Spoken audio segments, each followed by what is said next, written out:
You're listening to YAP, Young and Profiting Podcast, a place where you can listen, learn, and profit. Welcome to the show. I'm your host, Hala Taha, and on Young and Profiting Podcast, we investigate a new topic each week and interview some of the brightest minds in the world. My goal is to turn their wisdom into actionable advice that you can use in your everyday life, no matter your age, profession, or industry. There's no fluff on this podcast, and that's on purpose. I'm here to uncover value from my guests by doing the proper research and asking the right questions. If you're new to the show, we've chatted with the likes of ex-FBI agents, real estate moguls, self-made billionaires, CEOs, and best-selling authors. Our subject matter ranges from enhancing productivity, how to gain influence, the art of entrepreneurship, and more. If you're smart and like to continually improve yourself, hit the subscribe button because you'll love it here at Young and Profiting Podcast. Today on the show, we're chatting with Gabrielle Bosche. Gabrielle is one of the most booked millennial motivation experts in the world. She's the founder and president of the Millennial Solution, an international training and consulting company bridging the generational gap, working with high-profile clients such as Microsoft, Audi's Volkswagen, and the U.S. Navy.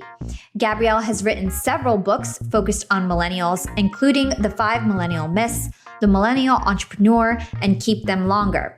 In this episode, we'll learn key characteristics of millennials and we'll debunk common myths about them. Whether you're a millennial yourself or work with them on your team, this is an episode you won't want to miss. Hey, Gabriella, welcome to Young and Profiting Podcast. Hey, thanks for having me on. Of course. We're looking forward to this conversation.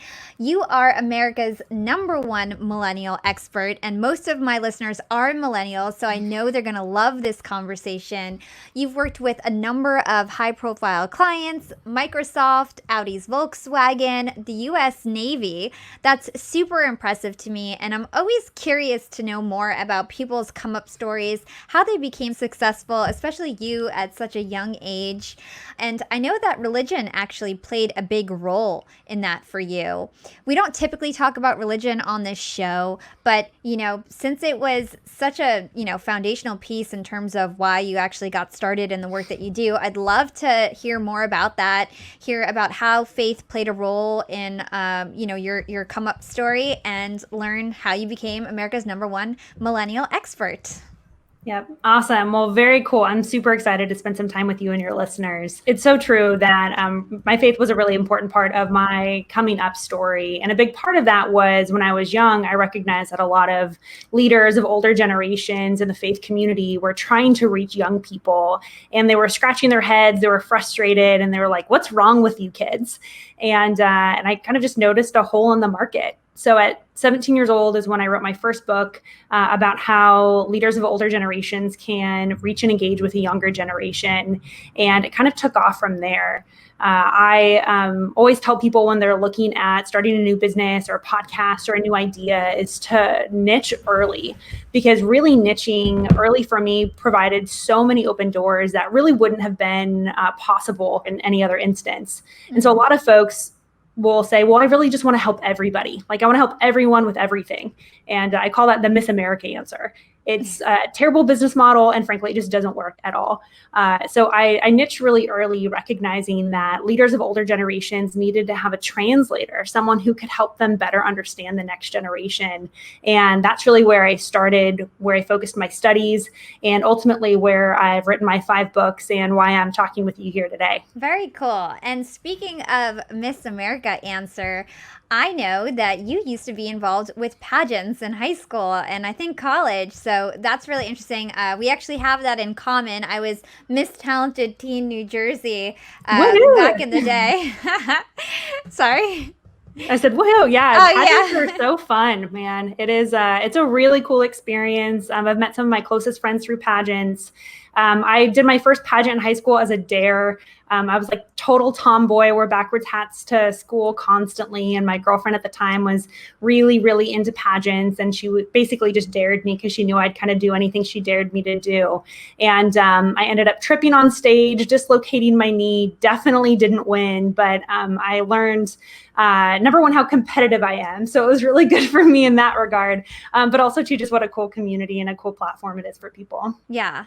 Being in pageant was, I only was in like one pageant. I like sang Mandy Moore for my talent and crushed it. Besides like realizing that you were competitive, like what else did you learn from your pageant days? Like anything in terms of stage presence or something along those lines?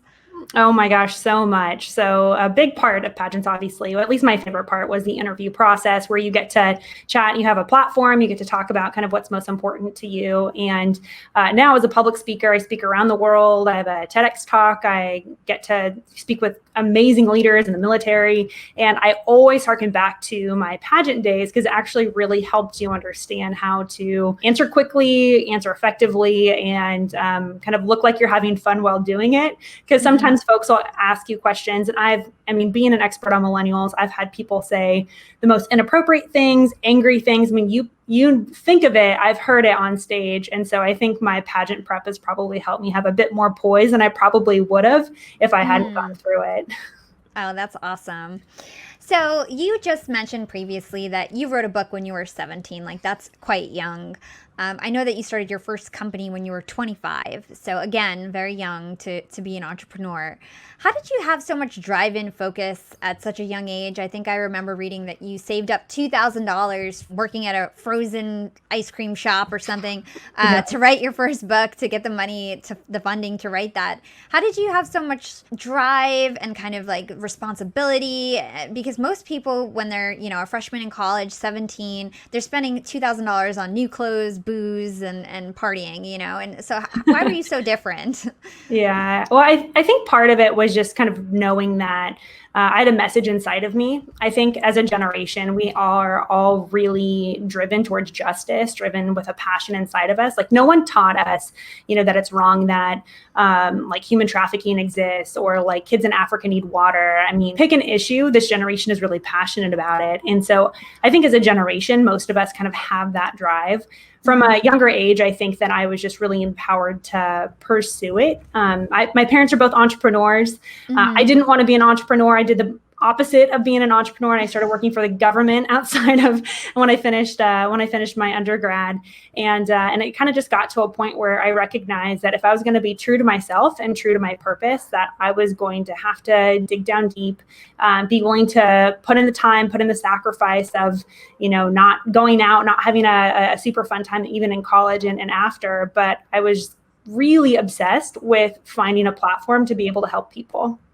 Do you ever look back and wonder like, oh man, I missed my best years growing up. I grew up too fast. Do you ever think about that? I definitely don't. I think that really so much of who I am today is just because of the kind of intentionality that I had with everything.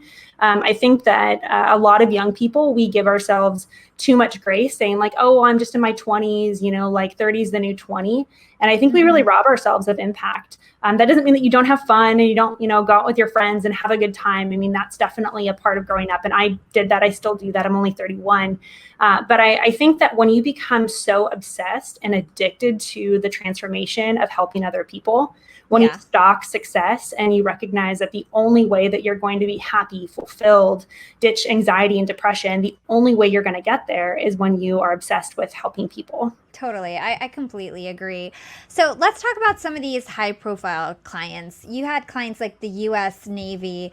I think they were your first client right off the bat. Yeah. So tell us a story about how you snagged them as a client.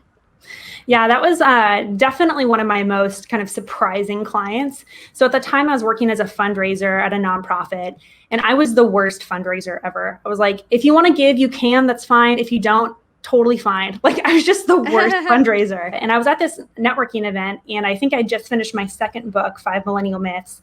And there was a woman at the networking event, and she said, well, what do you do? And this was one of my most defining moments in my career, because instead of saying what I did for a living, I said who I was.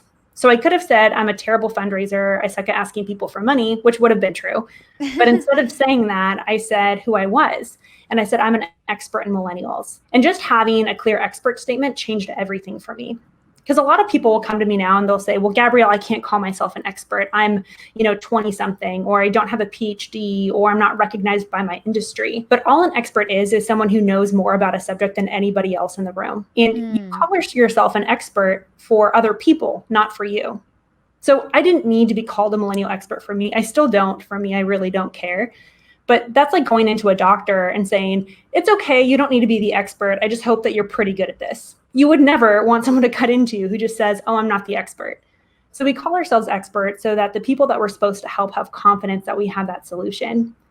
So when she asked me what I did, I said, I'm a millennial expert. And she looked at me, and instead of doubting me, which I totally had that imposter syndrome moment where I was like, she knows I'm lying. She's totally going to call me out. She'll laugh, all of those things. She didn't do any of those things. She simply said, wow, we could really use you. And I was like, oh, okay, well, where do you work? Thinking she was going to say some consulting firm. It was DC, who knows? And she said, I work for the Navy. And I was like, oh my gosh, like of the United States?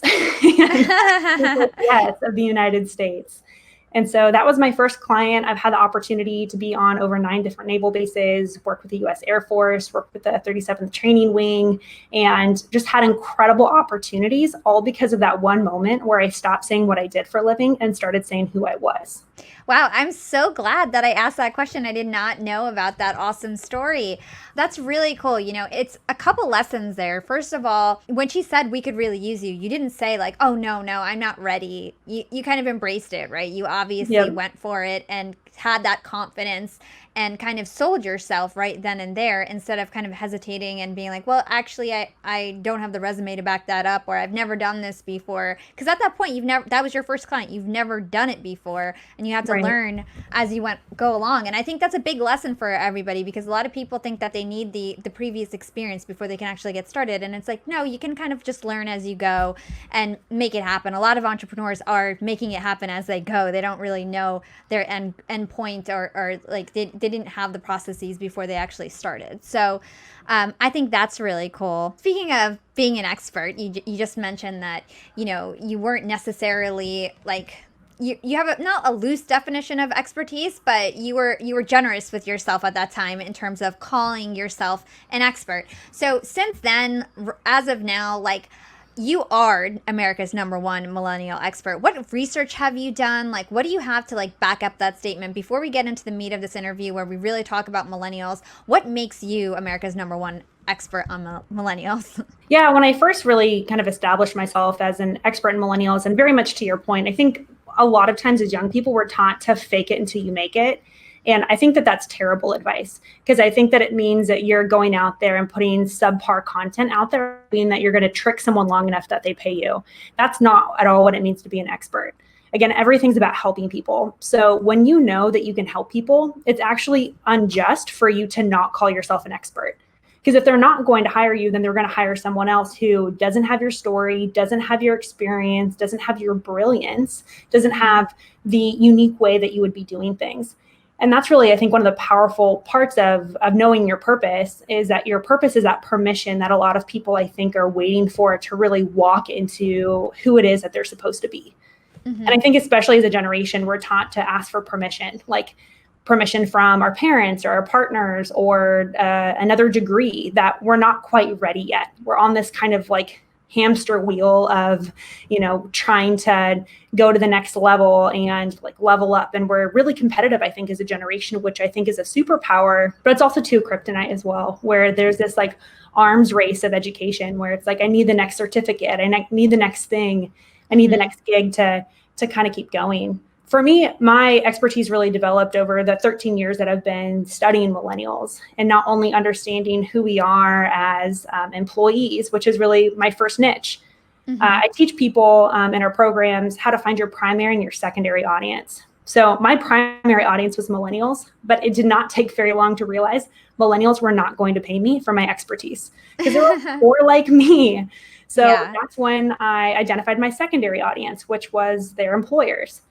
So I still wanted to help young people, but I couldn't go directly to them because I didn't have the access and they didn't have the income, but their bosses did. And so I started working with these major brands, these major companies like Audi, Expedia, Comcast, helping them understand how to reach the next generation and still meet my audience that I really wanted to help. So over the 13 years, we've done everything from working with major brands on how to market to millennials, developing social media campaigns, working with the US military on recruiting the next generation.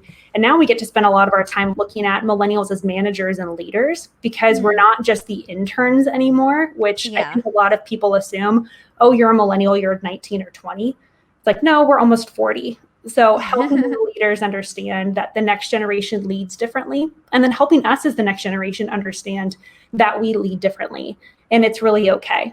So that's where a lot of our research has really been, is on generational leadership theory, is helping people our age understand we lead very democratically, we want more input, we believe in flat leadership structures, and how do we communicate that to a world that doesn't see leadership the same way that we do. Well, I'm going to dig into all of that, especially millennials in the workplace. So let's just kick it off. Let's kick it off with getting some clear definitions. How do you define millennials? What's your definition there? Yep. So the data that we use is what the US Census Bureau uses, and now Pew is in alignment with it as well, which millennials are born between 1982 and 1996. Okay. So like you said, like I think the higher end of millennials are probably like 37, 38. Yep. So one of your unique selling points is that you are a millennial who is talking about millennials, at least when you first started. Is this still the case? Are millennials still not talking about millennials? And if so, why don't millennials talk about themselves?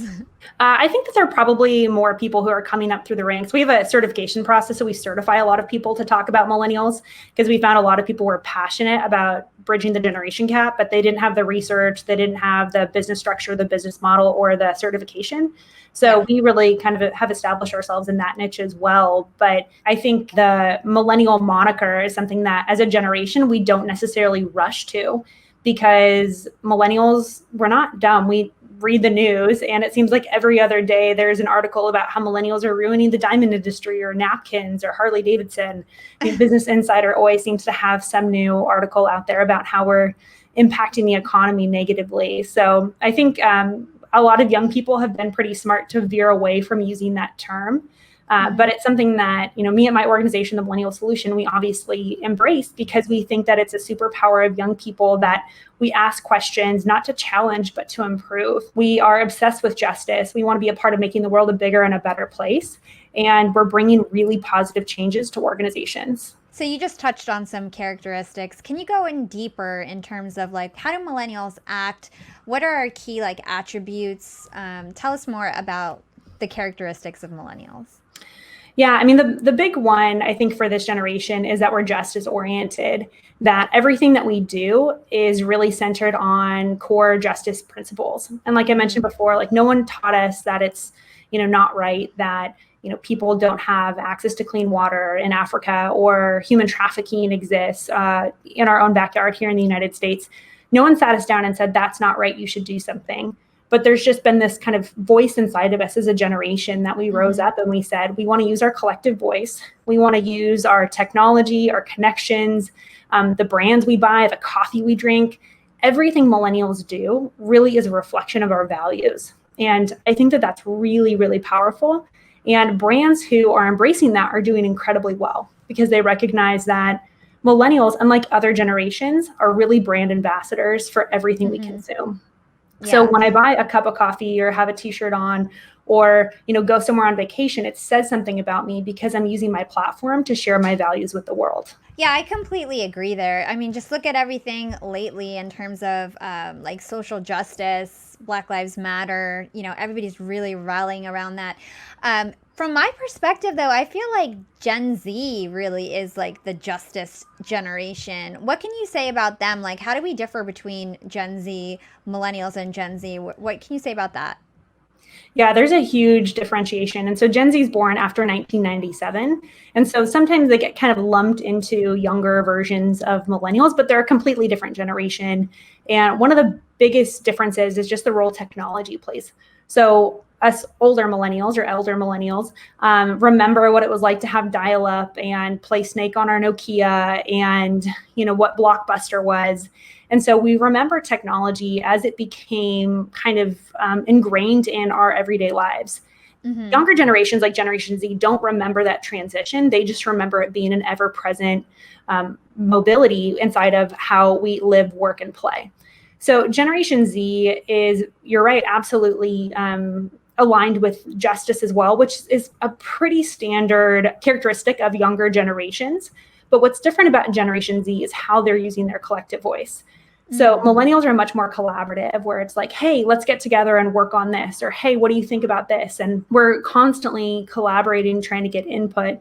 Whereas Gen Z, because they grew up in a digital age where distance was just kind of everything from schooling to gaming to relationships, they're much more likely to do things on their own. So they're not nearly as collaborative, which can be a superpower and also to, kryptonite as well. So we care a lot about a lot of the same issues just because of the time and the space that we're in, because of what all of these nations around the world are experiencing when it comes to social justice issues, economic impact, access to healthcare. I mean, all of these issues are really impacting all of us on a global scale. So we care about them, but how we handle them and the solutions that we provide are going to be different based off of our generation. That's so interesting. I find that so interesting that, we're more collaborative in terms of our working style and getting things done, where they like to do things kind of internally, especially with COVID going on now. If COVID lasts a while, I feel like they'll really get even more introverted. It's so interesting how different generations kind of take different attributes and qualities. Okay, so you mentioned previously, you say that millennials are one of the most misunderstood and mislabeled generations in history. There are a number of incorrect assumptions and bad associations that people make about millennials. You mentioned a few before, and you actually wrote a book. I think it was called the Five Millennial Myths. So tell us about these millennial myths, and can you debunk them for us? Sure. Yeah. I don't know if I'll have time to go through all of them, but the biggest one, the biggest one is that millennials are entitled. And I hear all the time from parents and grandparents, executives, recruiters. I mean, you name it. Everyone is saying our generation shows up and expects the world to be handed to us. And what I've found through all of my research is it's not that millennials are entitled. I call it ambition misdirected. So we're a generation that from a very young age, we were told, like, you can do anything that you want and you can be anything that you want. And so we've had really high levels of confidence about our ability to impact others and impact the world. And so we listened and we finished high school or college or grad school, and we're now in the marketplace. And guess what? We think we can do anything that we want and be anything that we want. And so that's really frustrating, I think, for some leaders who are used to a younger generation who has kind of accepted as a norm, wait your turn, don't speak unless you're spoken to. And we just have a younger generation that's much more bold and much more confident in our ability to actually develop solutions that can help other people. So it's a huge misconception that is really hurting leadership at all levels, whether you've got 12 people in your company or 12,000. When you don't recognize that the younger generation has a fresh set of eyes, has a different take on things, and can really provide some incredibly positive change inside of organizations. Like, we see it all the time where young people come in, we develop programs for them of how they can effectively provide feedback to leadership on ways that they can improve. And they've saved the organization millions of dollars. So it's a really powerful platform when young people learn how to effectively and, most important, respectfully share their opinions about how things can positively change. Yeah. Let's touch on that a little bit. So what would you say to a millennial who is getting pushback at work, where people are thinking that, they're trying to change things too quickly, they're acting too entitled, they're acting like they earned it, they're acting like they earned something before they actually put in the work? What advice would you give them in terms of making a better impression with their bosses who may be baby boomers? Yeah, if you're in that position where you've got great ideas, it doesn't seem like people are listening to them, or you're getting labeled as entitled, or the kid, or whatever that is that older folks are doing. There's really a couple things that you could do. I mean, number one, finding out how change is adopted in the organization is really important. So why people think that we're disrespectful is because we don't take the time to learn the way of the world. So a lot of times we're coming into organizations and we're like, why is it this way? Why isn't it that way? And why isn't there an app for this? Like, it just doesn't make any logical sense for us. And that comes across as disrespectful. So ask questions, be curious, find out kind of why the best practice is the best practice. That's going to be really important. Number two, find early adopters. So people inside of the organization who believe that change needs to happen, but maybe they've been there long enough that they're kind of tired and don't want to start something new. So find other people that you can partner with who can help support you. And, third, I think being consistent and not taking it personally. I think a lot of times as young people, we can, because we're excited. We're like, oh my gosh, I have this great idea. We should try this. We should do this. Like, let's change the platform. And it's so well-intentioned. And when it doesn't get adopted, we think, well, they don't like me. Well, the truth is they either don't like change or they don't like the idea. So removing yourself from removing your personality from the proposal, I think is such an incredible way to make sure that you push through some of that negative feedback on the front end.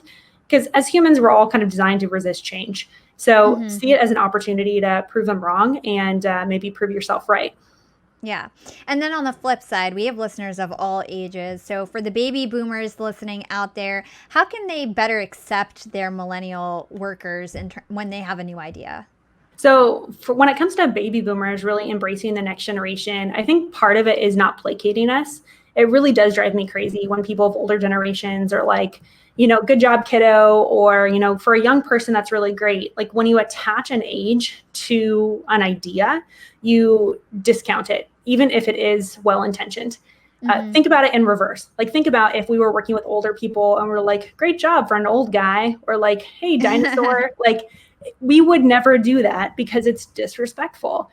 So ageism works both ways. So if you're older and listening to this and you really want to engage with the younger generation, engage with them like adults, have conversations with them like adults. This is a generation that were raised in very democratic households where our parents asked us where we wanted to go on vacation and what we wanted for dinner and what color we wanted to paint our rooms. So we've had a voice and we're comfortable speaking with adults just from a younger age. So now that we're in our late 20s and 30s, don't attach that kind of ageism moniker, even if it's well-intentioned, and just engage with them, incentivize them to come up with new ideas and set expectations about what happens if it is a crappy idea. Sometimes, whether you're 22 or 62, the idea is stupid and it's not going to work. And that's totally fine. So set expectations around what failure looks like and what happens when it's a crappy idea. So that way people aren't afraid to come up with new ideas for the future. I think that's really great advice. So I think a lot of people have the assumption that millennials are disloyal. We don't stay at a company for more than 3 years, I think it is. And we cost America billions of dollars from our high turnover at companies. So tell us more about this trend. Like, is it true? First of all, do we ditch companies after just a few years? And what do you have to say about people calling us disloyal? Well, it's not anything new that younger generations tend to move on at faster rates. So even Generation X was moving on, within 5 to 7 years at younger rates, younger ages, I should say. But yes, millennials are a very disloyal generation when it comes to, I guess, on paper. So like if you're a recruiter, you're looking at someone's job experience and you're like, oh my gosh, you've been here for 16 months or 7 months or whatever. And it's a shame that most companies don't understand that it's not the millennial who's choosing to move on. It's oftentimes a lack of expectations that are being set. So we run hiring panels for companies all over the world. And I've never met a young person who's like, I really like job hunting. I'm really, really good at updating my LinkedIn. Or I'm really into, doing interviews on the weekends. Like, no one likes doing it, but as a generation, we're willing to move on, to leave the safety and security of where we're at and try something new, because we either feel like our voice isn't heard, we're not paid what we should be getting paid, and we don't feel like we're having the impact that we're supposed to be having. So as an employer, if you have clarity about those three things before you hire them, you're not going to have a retention issue with the next generation. So yes, millennials move on, but I think it's more of a fault of companies today not knowing how to keep them than it is a generation willing to cut ties and switch jobs at the first flight. Yeah. So let's talk about how to keep them. How can people retain their employees who are millennials, and what do millennials value in the workplace?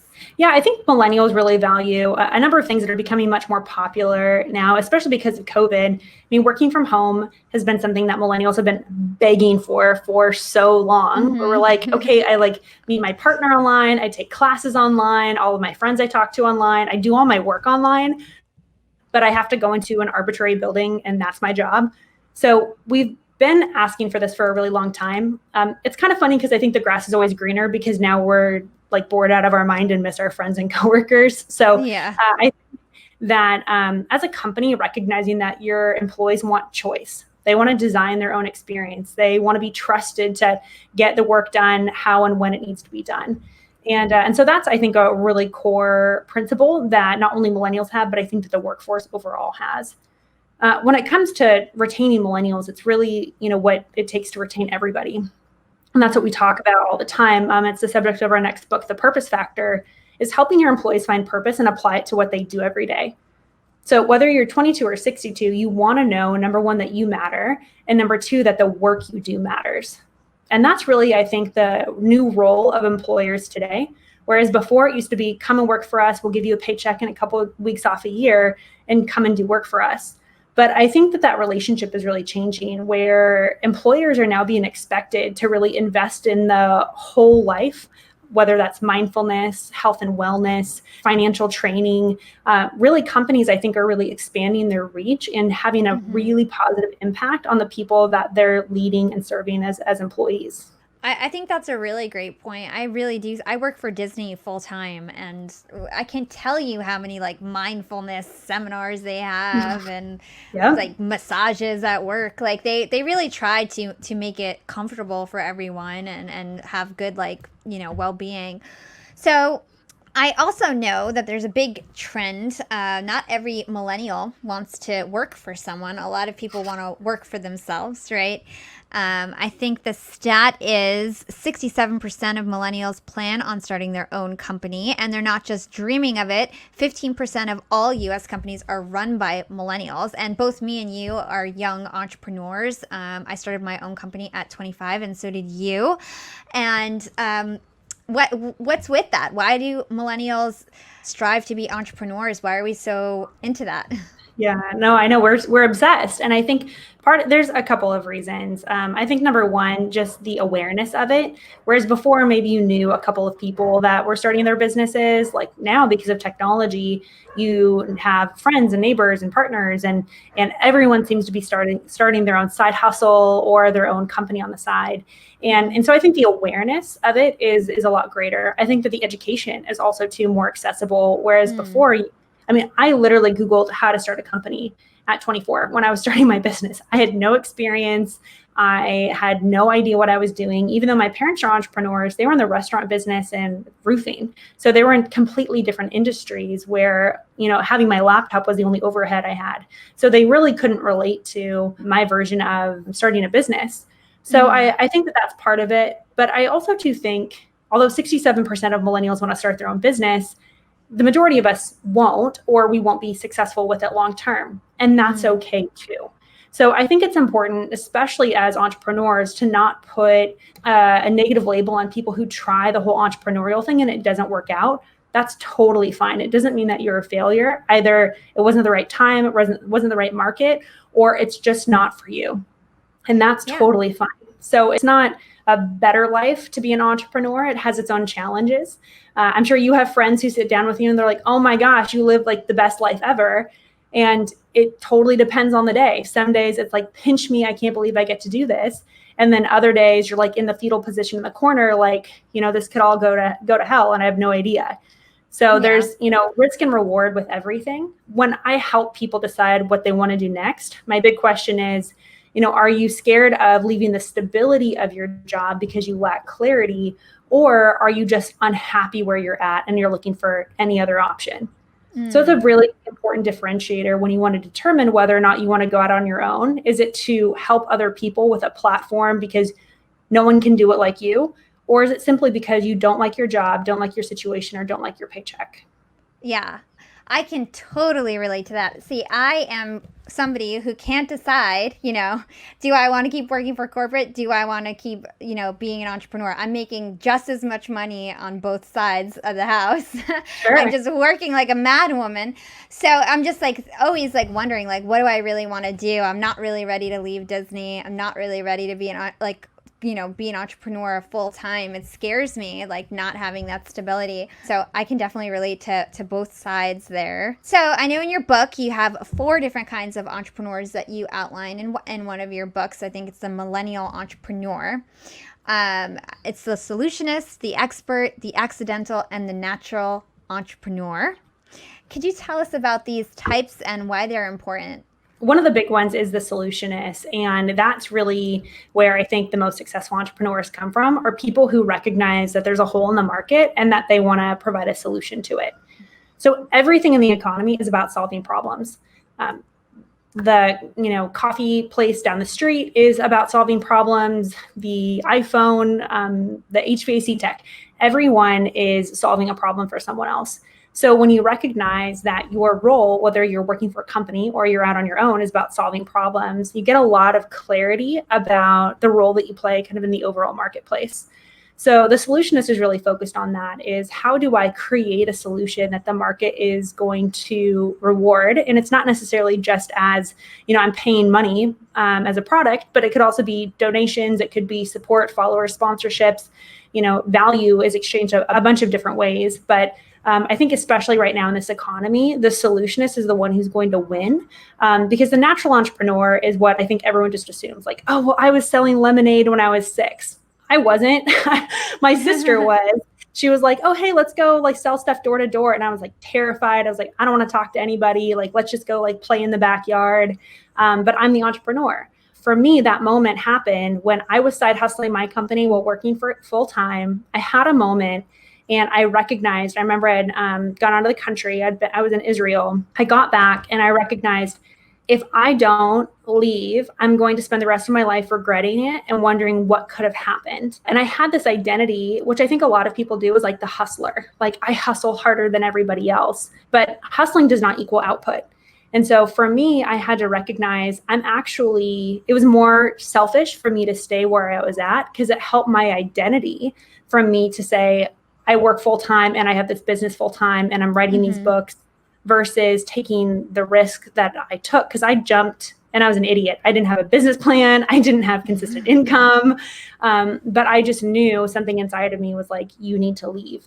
And I remember walking into my boss's office, and he knew I was planning an escape eventually. And he looked at me and he said, Gabrielle, aren't you afraid to quit this job? And I was living in DC at the time, not exactly cheap. And I said, yeah.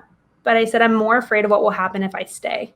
And so that's kind of been my mantra moving forward, is when I know I'm uncomfortable, that I have to ask myself that question, am I more afraid to stay, or am I more afraid to move on? I love that. I think that's really key. I feel like that's exactly what I'm going through right now personally in my life.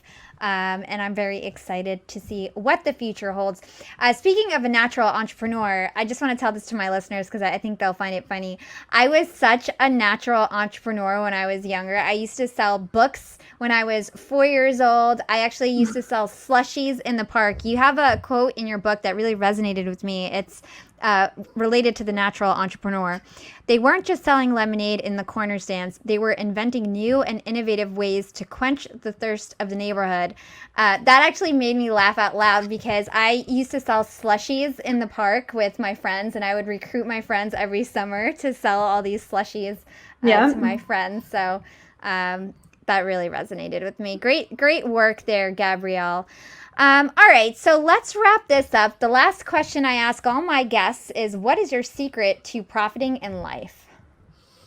Yeah, I think, and it sounds so cheesy, but it really is my purpose.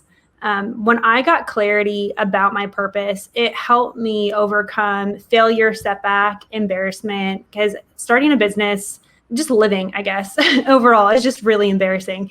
And I would fall and try stuff and tell my audience I'm going to try these new things, and it never worked out. But when I got really clear about my purpose, everything seemed to fall into place. Like, I had more clarity about what I was supposed to do.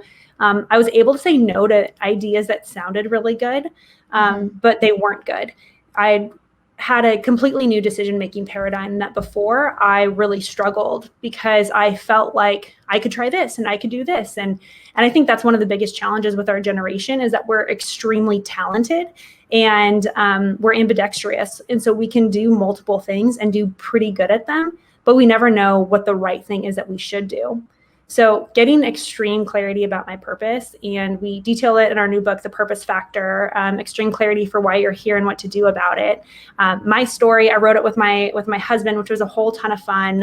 The whole process of how we discovered our purpose and how people can get extreme clarity and discover their purpose as well. Awesome. And where can our listeners go to learn more about you and everything that you do? Sure. So they can pick up our brand new book, Purpose Factor, at purposefactorbook.com. And we're all over. So we're really active on LinkedIn, where we provide insights, trainings, and tidbits kind of like this on how to find and use your purpose. Awesome. Well, thank you so much. This was a great conversation. Thanks for having me on. Thanks for listening to Young and Profiting Podcast. If you enjoyed this episode, please consider leaving a review on Apple Podcasts or comment on YouTube, SoundCloud, or your favorite platform. Reviews make all the hard work worth it. They are the ultimate thank you to me and the YAP team. The other way to support us is by word of mouth. Share this podcast with a friend or family member who may find it valuable. Follow YAP on Instagram at Young and Profiting and check us out at youngandprofiting.com. You can find me on Instagram at YAP with Hala or LinkedIn. Just search for my name, Hala Taha. Until next time, this is Hala signing off.